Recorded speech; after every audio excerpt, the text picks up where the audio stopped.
Hello friends, welcome to my channel. இன்றைக்கி நம்ம எந்த படத்தோட ரிவ்யூ பார்க்க போகிறோம்னு பார்த்தீங்கன்னா, இன்றைக்கி ரிலீஸ் ஆன சிஎஸ் கார்த்திகேயன் இயக்கத்தில் அசோக் செல்வன், மேகா ஆகாஷ், செர்லின் சேத், கார்த்திகா முரளிதரன், சாந்தினி சௌத்ரி இப்படி பல பட்டாளங்கள் சேர்ந்து நடித்த சபாநாயகன் இந்த படத்தோட ரிவ்யூ தான் நம்ம இங்கே பார்க்க போகிறோம். நம்ம சேனலுக்கு புதுசாக வரவங்க மறக்காமல் சப்ஸ்கிரைப் பண்ணி பெல் பட்டனை கிளிக் பண்ணிடுங்க. இப்போ வாங்க நம்ம ரிவ்யூக்குள்ளே போகலாம். சபாநாயகன் இந்த படத்தோட ஹார்ட் ஆஃப் த ஸ்டோரி என்னென்னு பார்த்தீங்கன்னா, நம்ம ஹீரோ வாழ்க்கையில் பெரிய சம்பவம் ஒன்று நடந்துடுது. இது என்னென்னு பார்த்தீங்கன்னா, நியூ இயர் அன்னைக்கு குடிச்சிட்டு அவர் போயிட்டு இருக்கும்போது போலீஸ்கிட்ட மாட்டிக்கிறாரு. போலீஸ்கிட்டேருந்து தப்பிக்கிறதுக்காக அவர் லைஃப்பில் நடந்த லவ் ஸ்டோரிஸ் இது எல்லாத்தையும் சொல்கிறாரு. அதாவது அதை 3 கட்டமாக காட்டுறாங்க. எப்படின்னு பார்த்தீங்கன்னா, ஸ்கூலில் ஒரு லவ், காலேஜில் யூஜி படிக்கும்போது ஒரு லவ், பிஜி படிக்கும்போது ஒரு லவ், இப்படி 3 லவ் ஸ்டோரியை காட்டுறாங்க. இந்த கதைலாம் போலீஸ்கிட்ட சொல்லி முடிச்சதுக்கப்புறம் அவங்க உண்மையிலே யாரை லவ் பண்ணாங்க, ஹீரோ யாரை உண்மையிலே கல்யாணம் பண்ணார், போலீஸ்கிட்டேருந்து அவர் தப்பிச்சாரா இல்லையா, அப்புறம் என்னாச்சு, இதுதான் இந்த படத்தோட ஹார்ட் ஆஃப் த ஸ்டோரி. படத்தோட பாசிட்டிவ்ஸ் நம்ம என்னென்னு பார்த்தோம் பார்த்தீங்கன்னா, நம்ம அசோக் செல்வன் ஆக்டிங்காக இருக்கட்டும், மேகா ஆகாஷ் இப்படி நடித்த எல்லாரோட ஆக்டிங்குமே ரொம்ப யதார்த்தமாக நேச்சுரலாக இருந்தது. அதில் டைரக்டர் ரொம்பவே நல்லா வேலை பார்த்துருக்காரு. அதில் நம்ம நிச்சயமாக எந்த குறையும் சொல்ல முடியாது.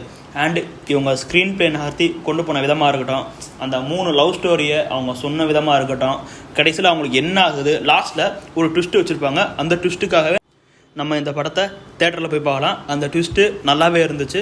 அண்ட் அந்த இடத்துல ஒர்க் பண்ண விதம் எனக்கு ரொம்ப பிடிச்சிருந்தது. இன்னொரு பாசிட்டிவ் என்னென்னு பார்த்தீங்கன்னா, அந்த லவ் போர்ஷன்ஸ் எல்லாமே ரொம்ப யதார்த்தமாக இருந்தது. என்ன கொஞ்சம் கமர்ஷியல் படங்கிறதுனால கொஞ்சம் கமர்ஷியல் மீட்டர் அதிகமாக இருந்தது. அதை குறைச்சிருந்தாங்கன்னா இன்னும் சூப்பராக அருமையாக இருந்திருக்கும். அந்த 3 லவ் ஸ்டோரியை காட்டின விதமே ரொம்ப யதார்த்தமாக அப்படி அந்த ஒரு ஃபீல் குட் ஃபீலிங் தந்தது எல்லாருக்குமே. அதை மிஸ் பண்ணாமல் பாருங்கள் எல்லாரும். ஒரு ஃபீல் குட் மூவிக்கு எப்படி ஒரு மியூசிக் வேணுமோ அந்த மாதிரி மியூசிக் போட்டிருக்காரு மியூசிக் டைரக்டர். அந்த இடத்துல நம்ம எதுவுமே குறை சொல்ல முடியாது. அவ்வளோ நல்லா இருந்தது மியூசிக். குறிப்பாக லவ் போர்ஷன்ஸில் வர மியூசிக்காக இருக்கட்டும், அதெல்லாம் ரொம்பவே நல்லா இருந்தது.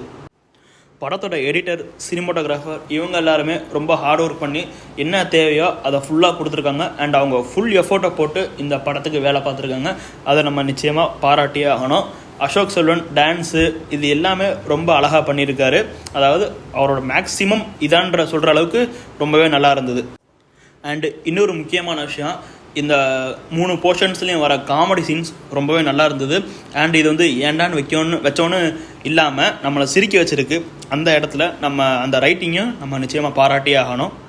இந்த படத்தோட director CS Karthikeyan.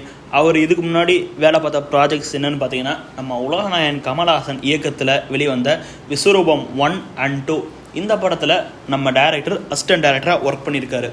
Assistant director to director இந்த ஜேர்னி அவருக்கு உண்மையிலேயே நல்லா இருந்திருக்கும். அண்ட் இது அவரோட ஃபஸ்ட்டு படம் டைரக்டராக. அதுக்காக இவர் ரொம்ப பெருமைப்பட்டிருப்பார் இந்த படத்துக்காக. இப்போ வாங்க இந்த படத்தோட நெகட்டிவ்ஸ் என்னென்னு பார்ப்போம். படத்தோட ரன்னிங் டைம் 2 மணி நேரம் 35 நிமிஷம். அது கொஞ்சம் ஓகேவாக இருந்தாலும் தேவையில்லாத சீன்ஸ் நிறையவே அங்கங்கே நம்மளால் பார்க்க முடியுது. அதை நிச்சயமாக அவாய்ட் பண்ணியிருந்தால் இன்னும் கொஞ்சம் நல்லா இருந்திருக்கும். அண்ட் இந்த 2.5 மணி நேரம் படம் நிச்சயமாக உங்களுக்கு ஒரு ஸ்லோனஸ்ஸு, லேக்னஸ் இந்த மாதிரி விஷயத்த நம்ம நிச்சயமாக ஃபீல் பண்ணியிருப்போம். அந்த இதை டைரக்டர் கொஞ்சம் குறைச்சிருந்தா இன்னுமே ரொம்ப நல்லா இருந்திருக்கும். பிரேமம் படத்தில் வர மாதிரி லவ் சீக்வன்ஸ் அந்த இதெல்லாம் காட்ட ட்ரை பண்ணியிருக்காரு. அது நல்லா இருந்தது. ஆனால் இன்னும் கொஞ்சம் பெஸ்ட்டாக கொடுத்துருக்கலாம் நம்ம டைரக்டர். இது நான் நெகட்டிவ்னு சொல்ல மாட்டேன், இது என்னோடய ஒப்பீனியன். இது இன்னும் பண்ணியிருந்தால் கண்டிப்பாக வேறு லெவலில் இருந்திருக்கும். அதில் எந்த மாற்று கருத்தும் இல்லை. நம்ம ஹீரோ அசோக் செல்வன் நிறைய வித்தியாசமான கதைக்களம் கொண்ட படங்களை தேர்வு பண்ணி நடிச்சிட்டு இருக்கிறது ரொம்பவே நல்ல விஷயம். ஃபார் எக்ஸாம்பிள், நம்ம அருள்நிதி நடிக்கிற மாதிரி இவரும் கொஞ்சம் டிஃப்ரெண்ட் ஜானரில் நடிச்சிட்டு இருக்காரு. அதாவது ஒரே மசாலாவாக போகாமல், ஒரே க்ரைம் த்ரில்லர் இந்த மாதிரி போகாமல் மாற்றி நடிக்கிறது ஹீரோக்கும் உண்மையிலேயே ரொம்ப நல்ல விஷயம். ஃபார் எக்ஸாம்பிள் பார்த்துக்கிட்டிங்கன்னா, போர் தொழிலில் ஒரு நல்ல க்ரைம் இன்வெஸ்டிகேட்டிவ் காப்பாக நடிச்சிருப்பார். அதில் அவரோட ஆக்டிங் எல்லாமே பிடிச்சிருக்கும். அண்ட் இந்த படத்துலையும் அவரோட ஆக்டிங் உண்மையிலேயே ரொம்ப நல்லா இருந்தது. அண்ட் அதை கண்டிப்பாக மிஸ் பண்ணாமல் போய் பாருங்கள். இந்த படத்துக்கூடையே போட்டியாக வந்து இறங்கின படங்கள் பார்த்தீங்கன்னா, நம்ம ஷாருக் கான் நடிப்பில் வெளிவந்த டுங்கி அண்ட் நம்ம பிரபாஸ் நடிப்பில் வெளிவந்த சலார். இந்த படங்களோட ரிவ்யூவும் நம்ம சேனலில் இருக்குது. நீங்கள் கண்டிப்பாக அதையும் பார்த்துட்டு எது உங்களுக்கு பிடிச்சிருந்ததுன்னு கமெண்ட் செக்ஷனில் உங்கள் பதிவில் வந்து பதிவு பண்ணிட்டு போங்க. இந்த படத்துக்கு நாங்கள் ஓவராலாக கொடுக்குற ரேட்டிங் என்னென்னு பார்த்தீங்கன்னா 10க்கு 7 கொடுப்போம். அந்தளவுக்கு நல்லா இருந்தது. இந்த வீடியோ உங்களுக்கு பிடிச்சிருந்தா மறக்காமல் சப்ஸ்கிரைப் பண்ணி பெல் பட்டனை கிளிக் பண்ணிடுங்க.